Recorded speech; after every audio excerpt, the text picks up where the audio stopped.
She set up a camera to catch whatever was scratching inside the walls. But what it recorded was worse than anything she imagined. The first thing I noticed was the silence, not the peaceful kind. The kind that presses against your eardrums like it's listening back.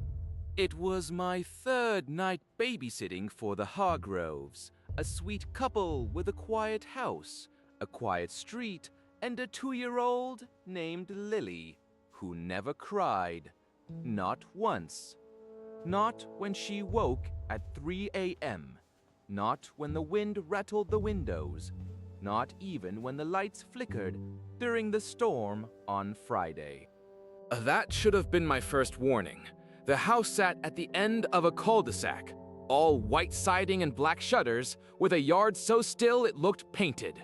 They trusted me completely. Too completely, I thought later. That first night, I heard it.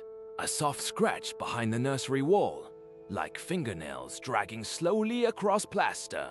I told myself it was pipes. Old houses settle, right? But then came a whisper. Not words, just breath. Close, patient. I almost called Mrs. Hargrove. Almost. But what would I say? Your walls are whispering. They'd think I was losing it. So I did what any college student with a phone and too much curiosity would do. I propped my camera on the bookshelf, aimed it at the crib, and hit record. When I watched the footage the next morning, my coffee went cold in my hand. There, just after 2:17 a.m., a crack appeared in the wall behind the crib, hairline thin. Then, slowly, impossibly, a hand slipped through, pale, too long. Fingers like twigs wrapped in wet paper. It reached toward Lily's blanket, trembling, as if testing the air. I fast-forwarded. At 2:43, the hand was closer. At 3:01, its knuckles brushed the crib rail. I didn't sleep that day. That night, I moved the camera, angled it directly at the wall. I even taped over the crack with duct tape, just to see what would happen. By morning, the tape was shredded and the hand had moved. It wasn't just reaching anymore. It was peeling the wall open from the inside, like skin splitting. Lily never flinched. She just lay there, eyes wide, smiling at the shadow growing in the corner. I call the Hargroves. There's something wrong with the house, I said. The walls, they're not solid. Mrs. Hargrove laughed.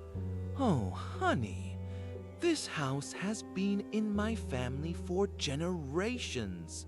Nothing's ever been wrong with it.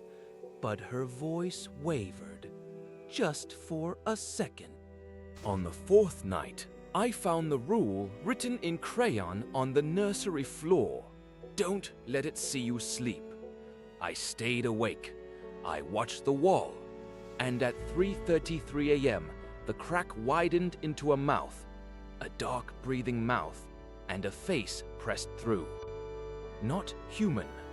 Not anymore. It looked right at the camera. Then it looked past it. At me, I ran, grabbed Lily, drove straight to the police. But when they checked the house, empty, clean, no cracks, no scratches, no sign anything had ever been there. They called the Hargroves. Everything's fine, Mrs. Hargrove said. Lily's still here, still here. They never mentioned me. And when I finally got Mrs. Hargrove on the phone, her voice was calm. Too calm. You did exactly what we needed, she said.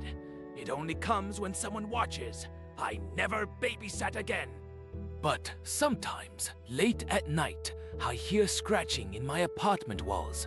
And last week, my neighbor's toddler waved at the corner of my bedroom, smiling, like he saw something I couldn't.